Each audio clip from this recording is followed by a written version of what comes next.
I am standing in front of you today at the Jambalaya Art Gallery in downtown Oshkosh, Wisconsin. We are located here on Main Street in Oshkosh at 413 North Main. And this, believe it or not, was actually the home in the upper of the iconic photographer, Wickes Hine.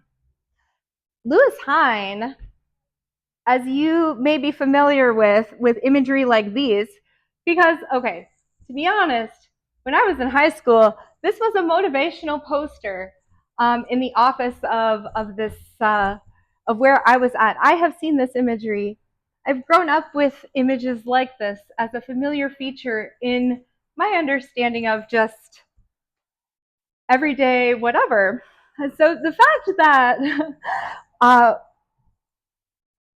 the historical significance of this building that we are in here today, it baffles me that this entire time I never put two and two together. I'm here to tell the story because I believe that this was really meaningful to me. When I first began to understand the connection, Wickes Hine's photography and the impact that it had, it made me feel so passionate and excited for aspects of history that really should be recognized.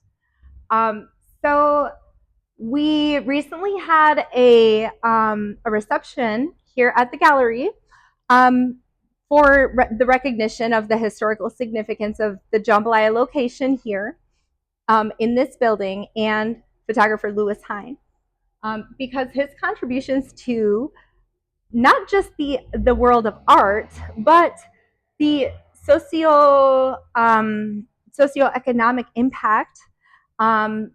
He had studied sociology prior to becoming a journalistic photographer.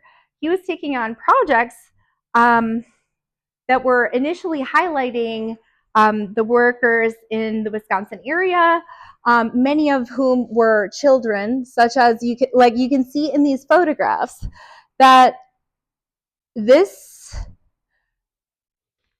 life is definitely not for the faint of heart.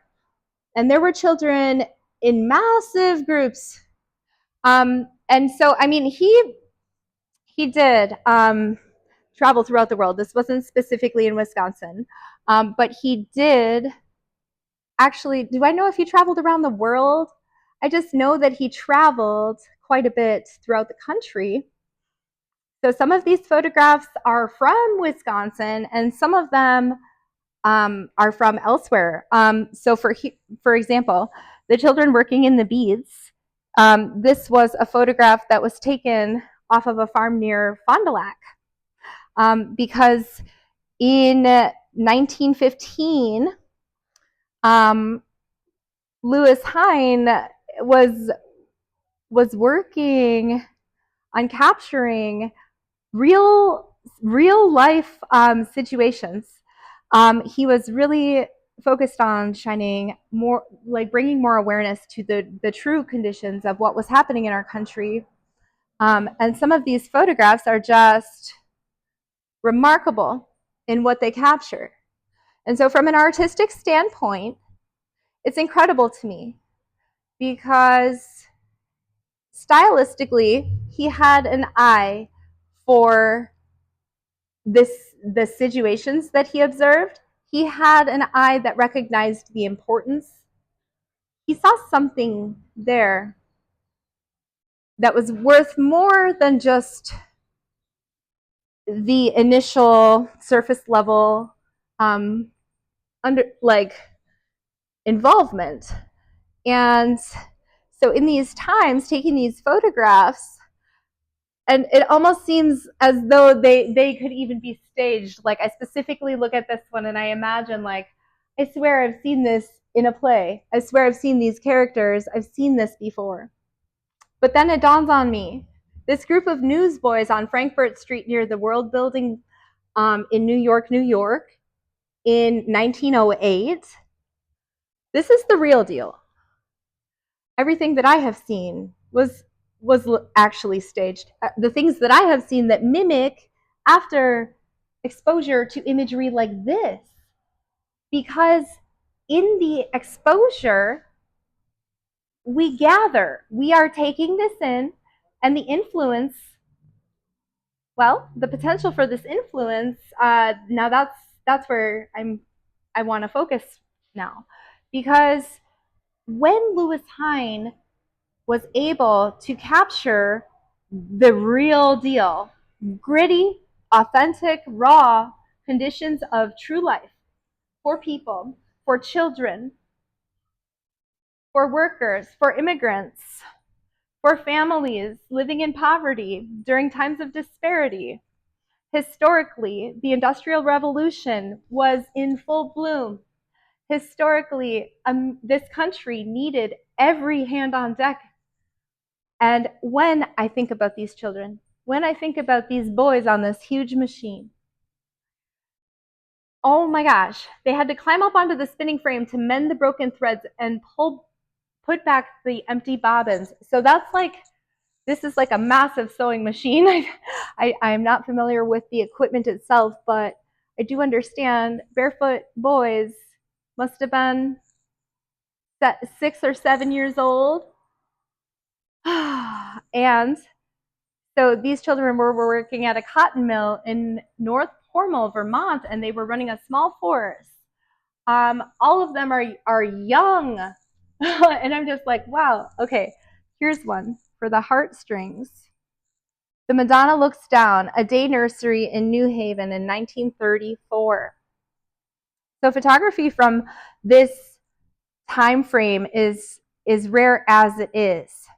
So the value in these photos, the value in the stories and the details that they are capable of capturing is truly remarkable for them to withstand the test of time, and make it to the place where they were able to have this impact. Now that's, just another piece of this altogether. So Wickes Hine, he said, the photography has an added realism of its own. It has an inherent attraction not found in other forms of illustration. The kind of camera that Wickes Hine was using, I want to just show this image here because it can offer, I guess, a little bit more perspective on this. But so you can see in the shadow what he was dealing with. These were not just an easy pull out your phone and snap a quick photo. He says here, if I could tell the story in words, I wouldn't have to lug a camera. And he's lugging this camera, this equipment that's heavy and it's bulky and cumbersome. But why? To take photos that make people a little shifty in their seats. It isn't pretty to look at the reality of what this content is telling of. And it was a purposeful gesture, because the thing that he said that he wanted to do, he said, there are two things I wanted to do. I wanted to show the things that needed to be corrected, and I wanted to show the things that needed to be appreciated. So we are looking at lives of children who have been working from young ages in deplorable conditions. And when we see something like this, yes, it is uncomfortable. It is the truth. And what does this say about us as Americans, as people? The part about being appreciated, I think one aspect of this that came to mind is the fact that the sense of purpose and drive that these children, that these people, that every single one of them must have had to get up and rise again to face those deplorable conditions and continue despite all odds, that is worthy of being appreciated. As egregious as the conditions were, as horrible as it seems by our modern day standards and the perspectives we take, at the time in our country when this was taking place, there were limited resources and very much a push for production and the transition into industrialism in this country. So a lot of people were living in poverty. A lot of people had to band together as a stronghold in the communities that they were in the situations that they were in, become extra resourceful, become creative, become problem solvers, and somehow muster up the courage to push beyond the limits of what we would see today as anything near acceptable. Is it to say that, that their lives were just god awful and not they must have been horrible? Like it seems like they no shit were definitely struggling. I can't even imagine, but at the same time, in order to endure that level of struggling, they must have had a very great sense of purpose driving them. They wouldn't have been able to survive otherwise. And so when we really think about what's happening in our modern world,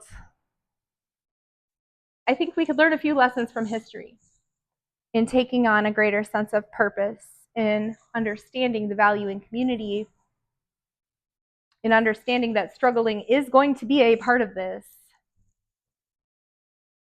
but that it would be worth it to get to that next level. As a society, the growth needed to kind of like help ourselves away from this direction we're heading.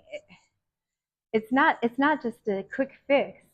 And I see so often like the culture of today is so involved in a lot of this way of thinking, where the efficiency becomes the priority, the productivity becomes the priority. Things are changing. It is no longer this industrial material age. It is more of this technological, minimized material, but like maximized consumption of our time and our literal focus, our literal energy. So the questions that are rising up in my mind on how this will go moving into the future, I look back to history. I mean, we're never going to truly understand. We can try as best as we might. And there are those in this modern day who live similar lives to what you see in these photographs. And there are some that are even like by the standards that we live by, we fail to consider the cultural influences and, you know, especially when it comes to wealth and involvement, but like perhaps like in this day what we're really doing is veering away from, oh god, actually I can't even say that. I have my theories. I have a lot of theories about what's going to come of this, but also, it hasn't even happened yet. How am I supposed to assume anything? Why would I assume anything? I'm taking it one day at a time. And I realize that every contribution matters. So I think what I would really love to see are more artists, and I would love to see more creativity. And I am here for this. My contributions to the creative community are a central focus as far as where I put my time and energy. I feel like, if there's anything we can do to solve problems, we must be able to think outside the box and become visionaries, become innovators, become inventors, become engineers, become the ones who aren't afraid to go against the grain, become the ones who are thinkers, who think for themselves, who aren't afraid to question. We don't need more people to conform, mimic, and like maintain this level of monotony. The trends are not even surface level. The trendy things, it's so superficial. It's just a distraction. And I think like what's really sad is how divided we are as people, how disconnected we are, and how dependent we've become on technology for any sense of connection. we use this as like air. Come on. There's something that I'm really, really hoping to help to promote in this world, and that is the experience of life, the true experience, the true feelings and sensations of life, engagement. If we're looking to make peace within ourselves and help to become more oriented in the world around us, we're going to have to be uncomfortable sometimes, but that is part of the process. And I really do trust this process. And typically, no matter what you're trying to do, one helpful way to think about it would be this experimental approach, which allows not necessarily striving for a specific outcome. What we're aiming to do, rather than achieve a very set and specific thing, would be to initiate the process, engage in the process. The process is the reward. The process is the goal.